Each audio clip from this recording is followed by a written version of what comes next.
2020 সালের কথা। ঢাকা শহরের একজন যুবক আরমান দিন কাটাতো সোশ্যাল মিডিয়ায় স্ক্রল করে এবং ভিডিও দেখে। ভবিষ্যৎ নিয়ে ভাবার সময় বা ইচ্ছে কোনোটাই তার ছিল না। সে সবসময় বলতো, জীবন ছোট, আগামীকাল নিয়ে চিন্তা করে কি হবে। তার বাবা মা তাকে তার কেরিয়ার ও লক্ষ্য নিয়ে ভাবতে বলতেন, কিন্তু আরমান সবসময় তা হেসে উড়িয়ে দিত। একদিন আরমান শহরের বাইরে হাঁটতে গিয়ে একজন বৃদ্ধ কৃষকের দেখা পেল।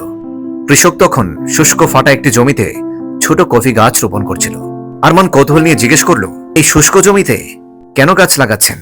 এটা মরুভূমি, এখানে কিছুই জন্মাবে না, আর আপনি তো এই গাছ ফল দিতে দেখার আগেই মারা যাবেন। বৃদ্ধ কৃষক মৃদু হেসে বললেন, এই জমি আমার বাবার কাছ থেকে পেয়েছিলাম। তখন এটা ছিল একদম শূন্য, জীবনবিহীন, আর আমি সারা জীবন এটি উর্বর করতে, গাছ লাগাতে, মাটিকে সমৃদ্ধ করতে ব্যয় করেছি। এই কফি গাছগুলো হয়তো ধীরে ধীরে বাড়বে, কিন্তু একদিন নিশ্চয়ই সেগুলো ফল দেবে। হয়তো আমার নাতিরাতা তুলবে, কিংবা অন্য কেউ, কিংবা অজানা কেউ। কিন্তু বিষয়টা হলো, আমি আজ যা করতে পারি তা করছি যাতে ভবিষ্যৎটা এই মরুভূমির মতো ফাঁকা না হয়। আরমান চমকে গেল। সে বলল, কিন্তু যদি আপনার প্রচেষ্টা বৃথা যায়, যদি কেউ এর মূল্য না বোঝে? কৃষক হাসলেন, অন্যরা কি ভাববে তা নিয়ে চিন্তা করলে কোনো কিছুই কখনো শুরু করা যায় না। বিষয়টা হলো, আমি আজ আমার সেরা চেষ্টা করছি যাতে ভবিষ্যৎ কিছুটা ভালো হয়।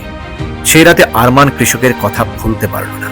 বৃদ্ধ শুধু নিজের জন্য বাঁচছিলেন না, তিনি ভবিষ্যতের জন্য বীজ বপন করছিলেন।